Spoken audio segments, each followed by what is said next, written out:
Emmanuel Opemo. Yes, Mwalimu, how are you? Leo imeng'ara. This is a new look. We have new things, Mwalimu, and you will feel comfortable. Hi. How are you? This is where I belong, Bwana. You've not been doing good things to me. Huh?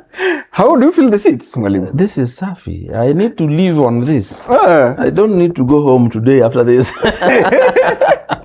You need to stay. Okay. Thank you so much, Mwalimu, for honoring our invitation. Yes. Yes, Mwalimu, and we want to just start this conversation on what happened yesterday, especially in Ahero. The national chairman of ODM, Her Excellency Gladys Wanga, was heckled by the youth there. He was trying to champion the message of zoning.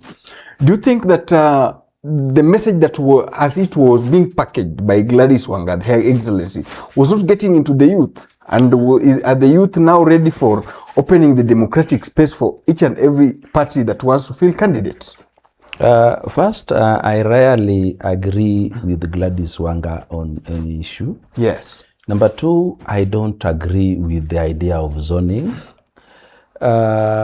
But I also don't agree with the idea of heckling somebody. Yes. Listen to whatever she's saying, however unpalatable it is, however much you don't like it. It is her right to say it. If you don't like what he's saying, you can actually walk away. But it is not good to heckle somebody. It is a bad thing to do. And generally in Kenya, and even in Luoland in general, rarely do anybody get heckled without somebody having organized that heckling in advance. It is possible that somebody knew in advance that she was going to pass there and organize the heckling. But if it was spontaneous, then it could only be spontaneous because of this idea of zoning. It is really unpopular in Luo Nyanza, because even though they say zoning in ODM zones, yes, there is no ODM zone other than Luo Nyanza. The rest are areas where ODM has a following. Yes. But a place where ODM is purely and largely popular and can never be overtaken is only Luoland. You cannot even go to Mombasa, yes, and tell the people of Mombasa that we only want ODM here. Yes. They can elect anybody and everywhere else. Especially now that Raila Odinga is no longer around. No zone other than the Luo Nyanza zones can be defined as ODM zones. But also, yes, if you look at what happened in Kasipul, do you remember that in the by-election in Kasipul, yes, 55% voted for ODM and 45% voted for non-ODM. Yes. And that is after ODM had merged with UDA in their campaigns. And no less than the deputy party leader of UDA endorsed the ODM candidate. Yes. Besides that, no less than the PS for Interior endorsed the ODM candidate. I want you to know and understand how profound the endorsement of the PS Interior was to the ODM candidate.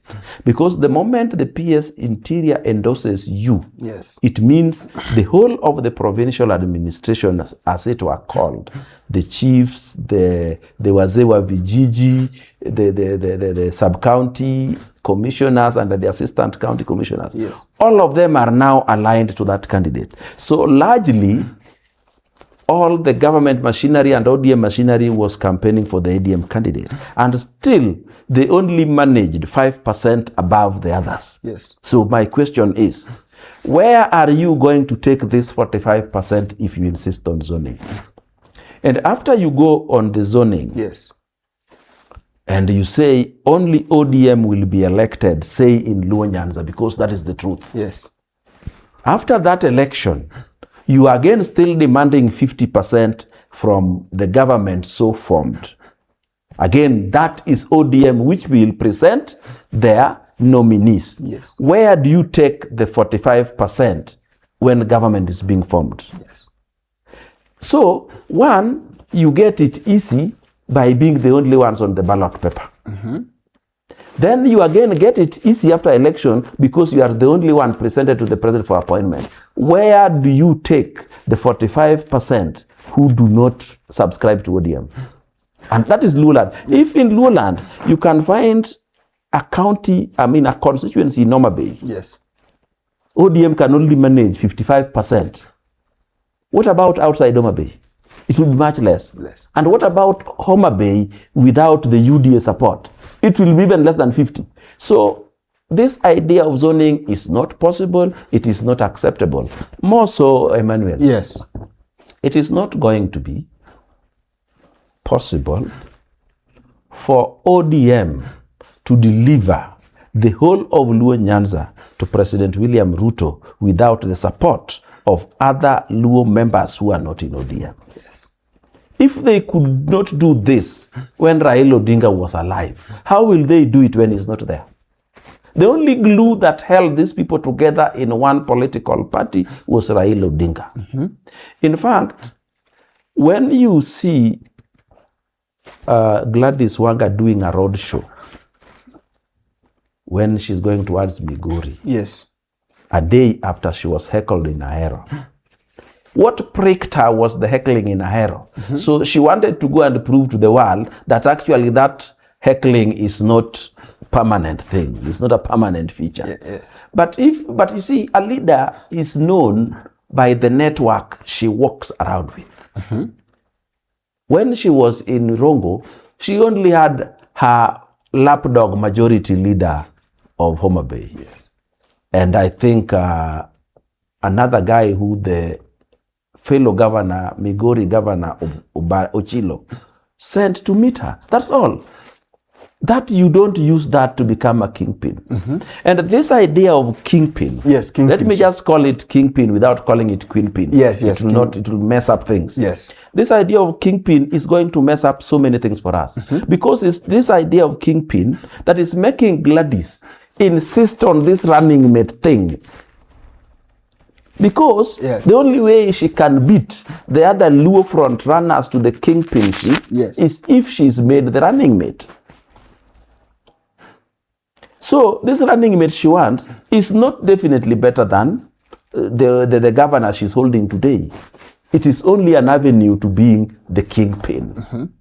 So, and if Gladys Wanga were to be made the kingpin, Yes. I mean the running mate, Yes. there is something that is going to happen. What will it happen? What will happen, Mwalimu? The votes that President William Ruto would lose in Mount Kenya East will be more than the votes President William Ruto will lose in Luo land if Gladys is not made the running mate, or if another Luo for that matter is not made the running mate. And remember also, that vote you lose in Mount Kenya naturally goes to the opposition, which is the Rigathi Gachagua axis. Gachagua wings, yes. But the votes that President William Ruto may lose in Nyanza may not go to the oppositions because they don't like the opposition either. It either may go as uncast votes or it may go to some other nondescript candidate. So it is a bigger loss if we change the current DP than if we don't give ODM the running mate position. But that is my take. When Oburu was being interviewed some time back with I think NTV, he said that they won't be going for that position. They will be going for that position. When there was I think the launch of the Nyota project in Kisumu, he told the deputy president at that gathering that he shouldn't be worried about the position. Then later, I think in Mombasa just the other day, he said, okay, I think we're going for that position. So this flip-flopping, do you think it will do justice to ODM or what is it, Mwalimu? I want you to understand the human nature. Yes. There is something that say, in Luo it is said, Thomwero ngamanitie. Yes. I don't know how you translate it in English for now. The music sings to the person who is present today. Okay. Okay, the musician sings about who is present. Yes, yes. Because Kindiki was present in Kisumu, Oburu was under obligation to make him feel comfortable at home. Now, when Oburu was now not with Kindiki, He was now with the people who wants Kindiki's seat. He was now to talk about them. He was now to praise them. That is how it is done. You praise who is present. Yes. So in Kisumu, Kindiki was there. The vote went to Kindiki. In Mombasa, I think it was Mombasa. Yes. Gladys was there, and Gladys is the one who wants to be running mate. So he was talking about Gladys. But the truth of the matter, which even the Luo voter must know, it is more important to return President William Ruto for the second term than have a Luo as a running mate and then we lose. If we have a Luo as a running mate, we will most likely lose. And also another thing which I must tell them. Tell them, please.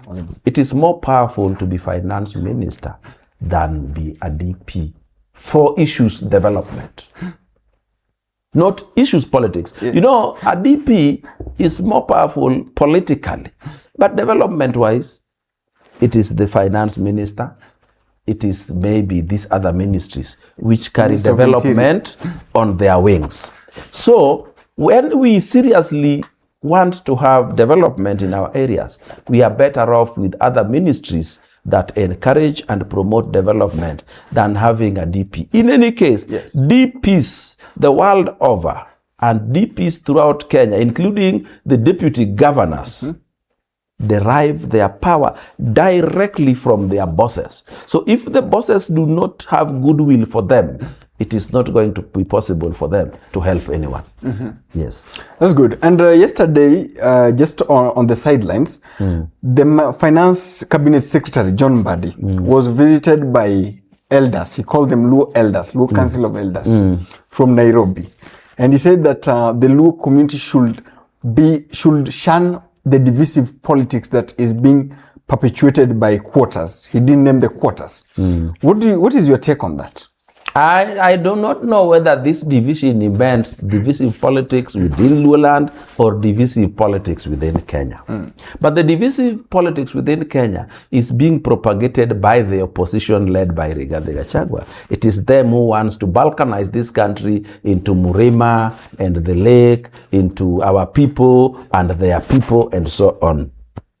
And hold meetings in Limuru where they speak their mother tongue. That one I can do nothing about. But the divisive politics within Luo Nyanza, there is not much we can do about it. But for now, I think we are united and we are going to remain united until such a time that somebody uses their region or their area to discriminate against others. As for now, we are united. During the Raila period, we were also united enough to achieve things as a community.